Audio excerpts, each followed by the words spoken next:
Fala galera aí do terceiro ano, show com você? Vem mais uma aula de história aí com tio Big pra você, né? Vamos trabalhar com a temática aí que vai aí o contexto do Brasil depois da Primeira Guerra Mundial entre 1919 até a Grande Depressão 1929, né? Como o Brasil estava nesse período, né? Que contexto estava, né? Podemos destacar nesse período que o Brasil ele estava sendo comandado, né, pelas oligarquias agrárias, né? Principalmente a questão da política do café com leite, né? Muito forte ainda, né? Mas tio Bigo, que era essa política café com leite, né? É aquele negócio de bebia café, bebia leite? Não, porque São Paulo era produtor de café e Minas Gerais era produtor de leite, né? Então, o presidente havia um acordo. Então, o presidente daquele período tinha que ser de São Paulo. Então, o próximo tinha que apoiar de Minas Gerais. Quando terminasse Minas Gerais, tinha que apoiar de São Paulo. Então, sempre esse rodízio. Por isso chamava-se política café com leite. Um ficava apoiando o outro, ficava só trocando os personagens, mas a essência era a mesma, né? Sempre comandado por uma elite agrária, ok? E nesse período podemos destacar, interessante, que o contexto do Brasil, também muitos historiadores chamam esse período do arcaico para o moderno, né? O modernismo, né? Entre o moderno e o arcaico, né? E dentro desse aspecto, destaca-se assim duas correntes, né, desse modernismo, a galera do chamado de movimento do pau-brasil, né, que era a galera que estava mais ligada à questão da esquerda, né, os famosos que nós escutamos tanto nos dias de hoje, a questão da galera que fazia parte do comunismo, né. Então tinha também a galera que também fazia parte da questão do grupo verde-amarelo, ok?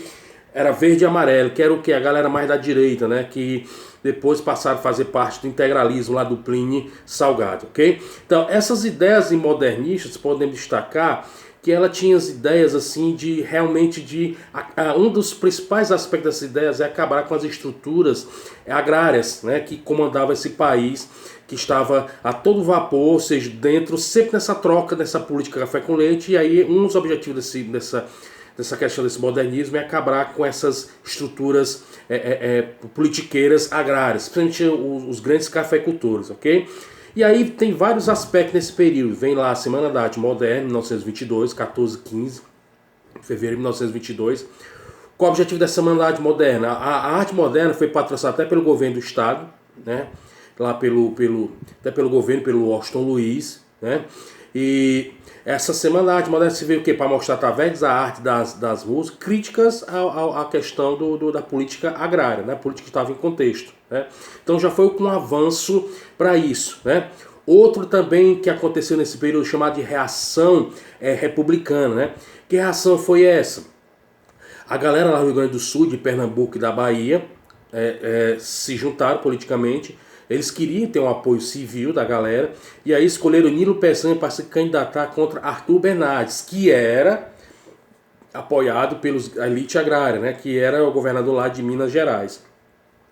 Tu imagina nesse espetáculo de beleza de tudo, tu sabe o que aconteceu, né? Nessa disputa entre Arthur Bernardes e Nilo Peçanha, acabou ganhando o Arthur Bernardes, né?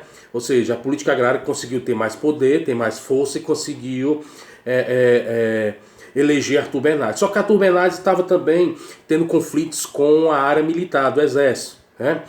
E revoltou-se muito a galera do exército. A galera do exército chegou ao ponto de apoiar até Nilo Peçanha, porque Arthur Bernardes ficava fazendo muitas críticas ao exército e houve um conflito muito grande. Em virtude disso, para você ter ideia, o Arthur Bernardes até já ia ser empossado, e aí o presidente até então lá, o Nilo Peçanha, que tinha perdido para Arthur Bernardes, né, tinha um grande apoio do exército, mas aconteceu o quê? Houve uma revolta também em Pernambuco, puxado pelo Hermes da Fonseca, né, que ele fazia parte, o presidente do clube militar. Esse clube militar começou a bater de frente com o governo, e aí o governo mandou prender Hermes da Fonseca e fechou o clube militar. Mas só que logo em seguida, em julho de 1922, né, 5 de julho de 1900, estourou outro movimento, né? Que aí a gente começa a adentrar o que? O chamado tenentismo, né? Que aí foi o que? A ocupação do Forte Copacabana, né? De 17 pessoas ligadas à área militar de baixa patente, intermediários, né, que eram tenentes, capitães. E aí eles saíram depois desse forte com as armas nas mãos e aí partiu para o confronto com a galera que apoiava o governo. Nesse caminho entrou também um civil também, e aí a bala comeu. Nessa bala comeu, estourou, morreu muita gente, só quem ficou vivo foi o Eduardo Gomes e o Siqueira Campos, né? E aí, nessa brincadeirinha, a gente percebe o quê? Que o tenentismo ele começou a perder força, né? E aí houve o quê? Houve a formação da chamada também Coluna Prestes, né? Fundada por Luiz Carlos Prestes, que aí, junto com esses militares que estavam chateados com o governo que estava inserido, né, por não ter o apoio, porque um dos objetivos, né, do tenentismo, principalmente da Coluna Prestes, era o quê? Era que tivesse o apoio popular civil. Eles não queriam assim fazer uma revolução, eles não queriam fazer assim uma grande revolução dentro mas queriam que ter principalmente a questão do apoio civil, né? E o Luiz Carlos Prestes reuniu 1.500 aí militares, fizeram tipo uma guerrilha, né? Ficavam caminhando quilômetros. Só que o governo, houve um confronto muito forte com o governo, eles acabaram se enfraquecendo e acabaram se exilando para a Bolívia, território boliviano, ok? Mais na frente vai surgir aqui também o Partido Comunista, né? O PCB, né? PCdoB, né? O PCB, o Partido Comunista Brasileiro, né? Com um grupo lá internacional, depois formou lá o Bloco Operário aqui no Brasil, em 1919. E aí aconteceu o que? Esse PCdoB depois se tornou legal, depois foi ilegal, e acabou que também começaram o quê? Um dos objetivos do Partido Comunista no Brasil era o quê? Que o voto fosse secreto, né? Que acabasse com essas regalias toda promovida pela elite agrária. Então você percebe que a Coluna Prestes, o tenentismo, né, e o Partido Comunista do Brasil tiveram muito força nesse período de 1919 a 1929, muito força no quê? No sentido de mostrar para o Brasil que o Brasil precisava de uma nova forma de política, de uma nova forma de se estabelecer estruturas, né, políticas dentro do Brasil. Ou seja, que a sociedade civil pudesse participar das decisões, não só a sociedade agrária, né? Só que aí depois vem a Grande Depressão em 1929, né?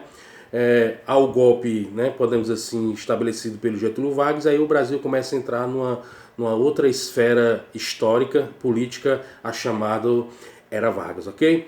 Então, um grande abraço, tio Big.